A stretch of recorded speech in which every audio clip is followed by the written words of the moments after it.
Bonjour à tous, j'espère que vous allez bien. Aujourd'hui, je vous propose de refaire un point sur le 440 par rapport à la semaine dernière, voir un petit peu les éventuels objectifs du 440 cette semaine et surtout voir si le 440 est mature pour franchir enfin son imbalance baissière. Avant de commencer la vidéo, si vous appréciez ce que je fais, n'hésitez pas à liker et à partager cette vidéo et surtout à vous abonner. Et n'hésitez pas surtout à nous suivre sur les différents réseaux sociaux, le lien se trouve en bas de la description de la vidéo. Alors le 440 par rapport à la semaine dernière, donc là on peut voir que le 440 est toujours bloqué depuis je dirais quelques mois, hein. Donc 1, 2, 3, 4, 5 mois dans ce team balance baissière, hein, qui a été formé suite à l'annonce des tarifs de Trump, trêve douanière de Trump. Donc là on est toujours là-dedans, ça fait 5 mois qu'on y est. Dans cette imbalance baissière, on a formé différents imbalances. Donc là, nous avons eu une balance baissière qui a été cassée vers le haut, une balance baissière qui est en train d'être travaillée au jour d'aujourd'hui, des imbalances haussières qui ont été retravaillées. Donc là, au jour d'aujourd'hui, on peut dire tout simplement que le 440 est dans un range qui s'éternise depuis le mois d'avril, avril-mai. Donc ici, donc dans ce range, ici, voilà, dans ce range-ci, OVNI est venu balayer les plus hauts une fois, deux fois. Par contre, le plus bas n'a jamais été balayé. Donc c'est pour ça que moi, depuis quelques semaines, pas mal de temps même, je m'attends à ce que le 440 vienne prendre le plus bas de juin qui est situé ici. Parce que regardez là, ici, on s'est arrêté à quelques pips du plus bas, donc à 0,40%. Donc ça, pour moi, c'est assez aberrant. Et surtout ici, dans l'imbalance baissière, on est en train de se faire rejeter depuis pas mal de temps. Donc là, ici, le 440, soit il break ce niveau. Donc là, ici, on va créer un breaker et on va aller chercher plus haut. Donc ça serait le meilleur des scénarios entre guillemets. Mais pour moi, un des scénarios à privilégier, c'est le scénario que je rabâche depuis quelques semaines, c'est éventuellement la prise du plus bas de juin, donc aux alentours des 7500, pour pouvoir prendre les liquidités afin d'initier un mouvement assez violent à la hausse. Si le 440 décide de partir ici en son ATH, pour moi, ça impliquerait ici, on va prendre l'ATH et après reversal et on vient prendre enfin le plus bas de juin parce que pour moi, c'est un peu la zone de liquidité à prendre absolument. Maintenant, c'est pas nous qui décidons, c'est les marchés. Je vous rappelle sur les datas économiques françaises, elles sont pas top, une inflation très basse, un PIB très bas, donc le contexte, on va dire, économique français n'est pas très bon.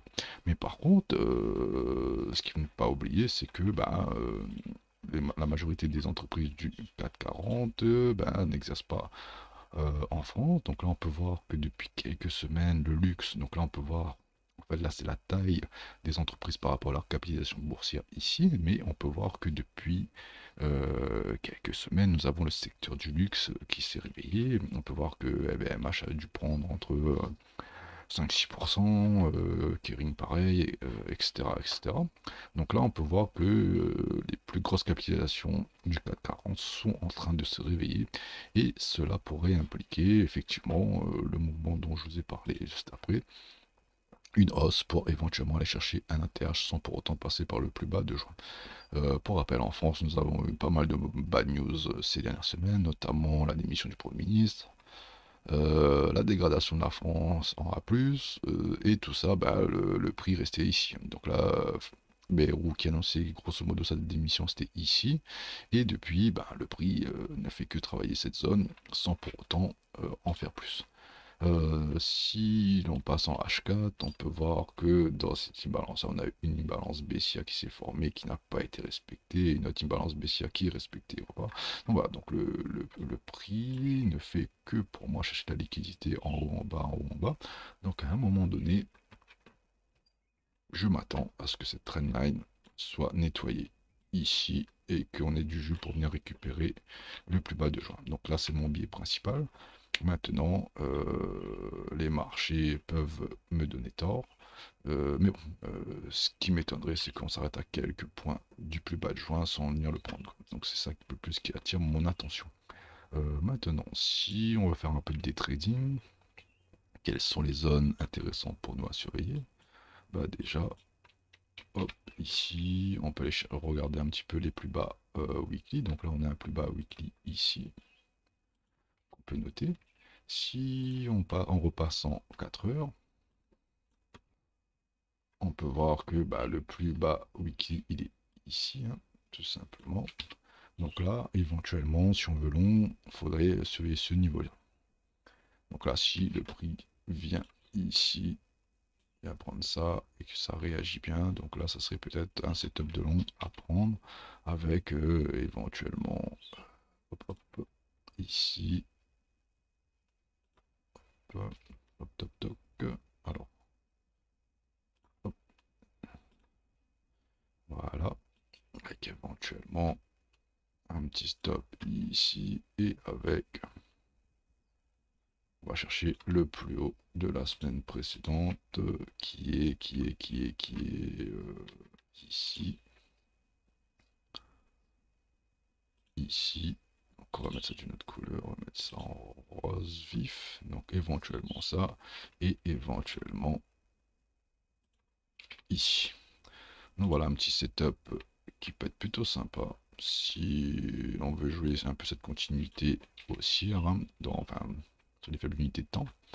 Donc éventuellement, donc là ça ferait un 4, ouais, un 4, un ratio de 4 avec un stop avec le plus bas de d'hier, hein, je donnerai bien ça, hop hop hop, donc là le plus bas d'hier, enfin de la semaine dernière plutôt, hop ici,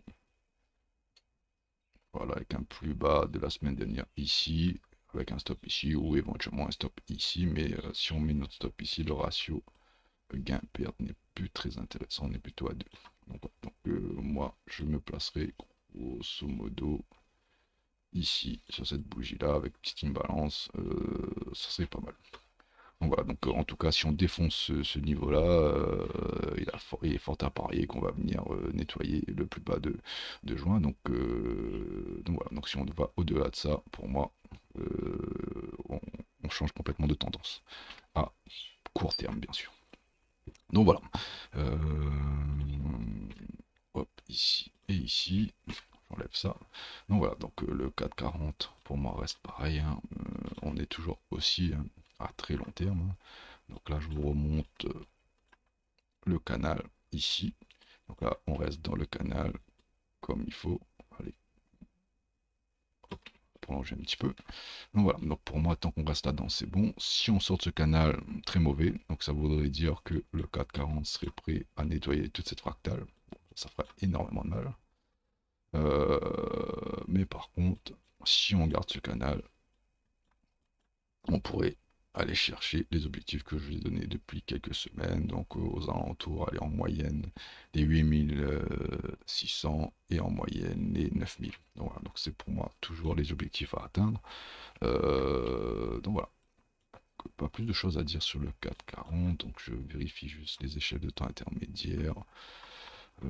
Hop hop hop, non c'est bon, on n'a pas plus de choses à faire, pas à dire sur le 4,40, donc voilà, pour moi clairement, c'est le niveau à surveiller, c'est le plus bas de la semaine dernière aux alentours des 7763.